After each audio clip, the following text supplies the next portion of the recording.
pytałem się Pana, czy miałby jakieś hasło na tą szkołę uwolnienia. I to jest obudzenie. On chce, żeby Kościół się obudził. COVID tylko pokazał, gdzie Kościół jest.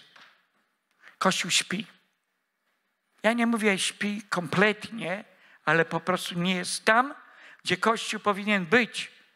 Może w Polsce jest lepiej, ale w Kanadzie, wiesz, ten COVID cały to jeszcze pogłębił śpiączkę Kościoła. Kościół jest uspany w swoim własnym sukcesie. Kościół śpi w swoich dużych budynkach. Kościół śpi w różnych programach. Kościół śpi, i to wiadomo, że śpi, bo Kościół stracił głos. Bo jak śpisz, to po prostu nie mówisz. Zgadza się? COVID to powinien być głos, który woła na pustyni, jak głos Jana Chrzciciela. Nie słyszeliśmy tego głosu. Wiesz, pojedyncze osoby może, ale ten głos po prostu zniknął. Jest prawdziwa historia. Ja mam to wszystko tutaj, wiesz, nawet w tym roku. W roku 1205 44-letnia kobieta wstała z łóżka o godzinie gdzieś po północy. Dalej spała. Wiem, jak my to po polsku nazywamy? Lunatyk? Dalej spała. Poszła do swojego komputera. Włożyła ten password. No. Włączyła ten komputer. Rozumiesz, zalogowała się. Zaczęła wysyłać e-maile. To były takie dziwne e-maile, ale wysłała. Inny przypadek. Neurologiści mają oczywiście wytłumaczenie tego, ale ja nie sądzę. Inny przypadek, który jest ciekawy. Rozumiesz, człowiek się obudził o godzinie 2 rano, tylko wiesz, w krótkich, wiesz, tych spodenkach.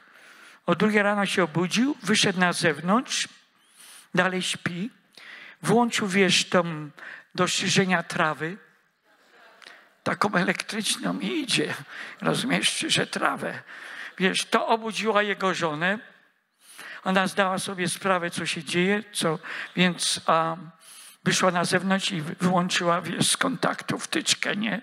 Bo to była elektryczna ta cała maszyna. Amen. Także to, wiesz, to takie szokujące są te historie tych, którzy po prostu takie rzeczy się im zdarzają. W podobny sposób my, chrześcijanie, możemy być świadomie odcięci od prawdziwego kroku z Chrystusem.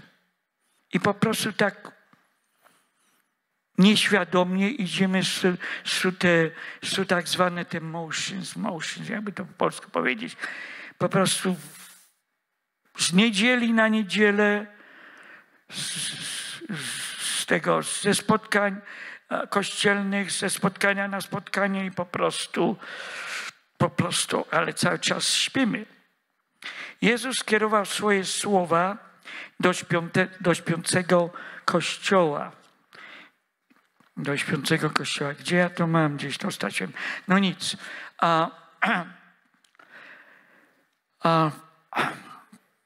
Biblia ostrzega nas, żebyśmy nie wpadli w duchową letargię. Możemy wyglądać jak chrześcijanie są aktywni, ale właściwie to my śpimy i prawie, że po prostu jesteśmy gotowi, żeby to nasze życie duchowe umarło. Jezus wysłał list do kościoła w Sardys.